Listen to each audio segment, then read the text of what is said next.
With us now is Russell Dennis Lewis. Welcome to the show. How are you?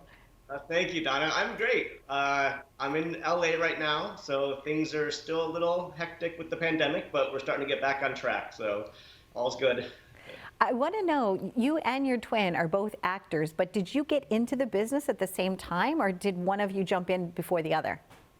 I started first. I went Okay. to a conservatory in New York City, studied there, and then he was doing the model route, and then he saw what I was doing and he got into it, started taking private classes, and then he soon got into it quickly after I.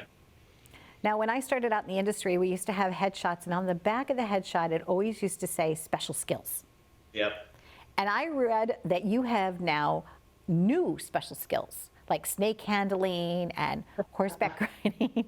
So Uh, tell us, because of your experience with the couple of projects that you're working on, what additional skills did you need to learn?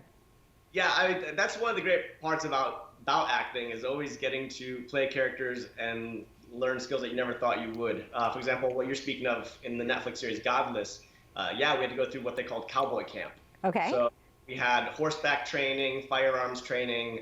One of the characters in the gang always has live snakes on him. So the director wanted us all to be familiar with the snakes just in case it like slithered across the table to us or it got away and we had to grab it. So we all had to have training with the snakes to learn how to hold them, how to calm them down. And, yeah, yeah. And prior to that, I mean, do you know how to like ride a unicycle? What did you put down as some of your special skills over the years? Um, I mean, they're starting to change the older I get. I used to do a lot of like tumbling, flips, backflips, stuff like that, parkour stuff. Used to have, I got a lot of stage combat experience through my conservatory training. So like broadswords, rapier, daggers, stuff like that. Yeah, and then, but as I'm getting older, I can't quite tumble the way I used to. So now I'm just substituting it with new skills I'm learning, as you mentioned. The Queen's Gambit. Yeah. Wow. It's turned out to be quite the phenomenon. We knew it was going to do well Okay. because again we worked with the writer director Scott Frank previously on Godless. We knew a lot of the actors he was bringing onto the project were well seasoned and masters at their craft, and we knew a lot of the production team behind the camera from Godless as well. So we knew the caliber of work being brought to the project was going to create a great result, but the viral sensation of it was not quite expected.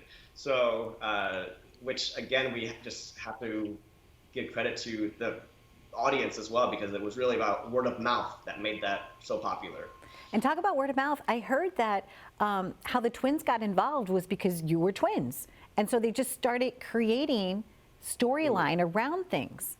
Yeah, again, the writer-director Scott Frank, who we worked on Godless with, when he was adapting the novel to the screenplay for Netflix, he had said he wanted to work with us again.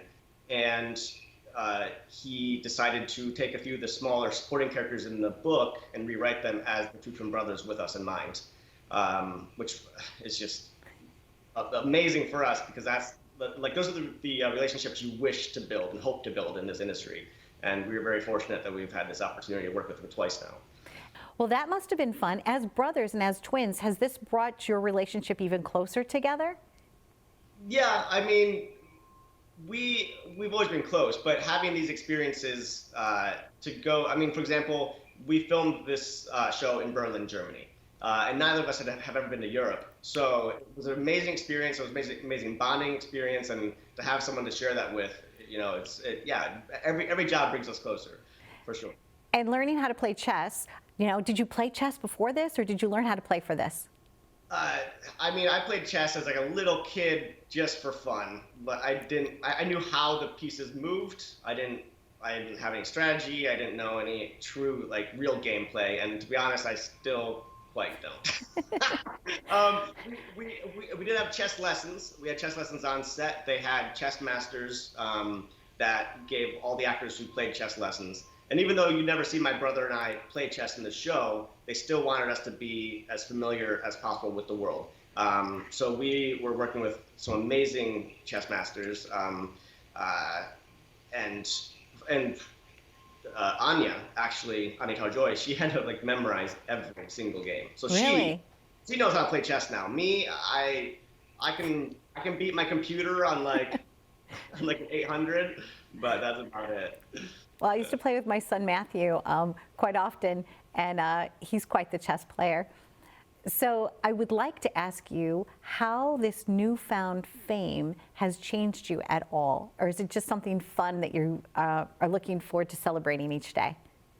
Yeah, I don't think it's changed much for me. I mean, it is great.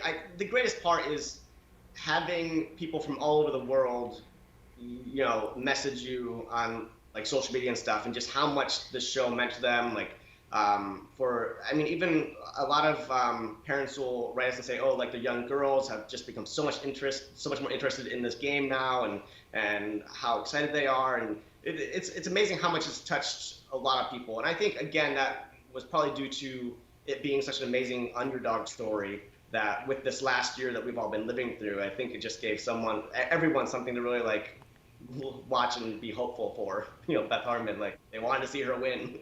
So, Well, congratulations and continued success to you. And it was fun to have you here for a few minutes. And I look forward to knowing you. thank you, Donna.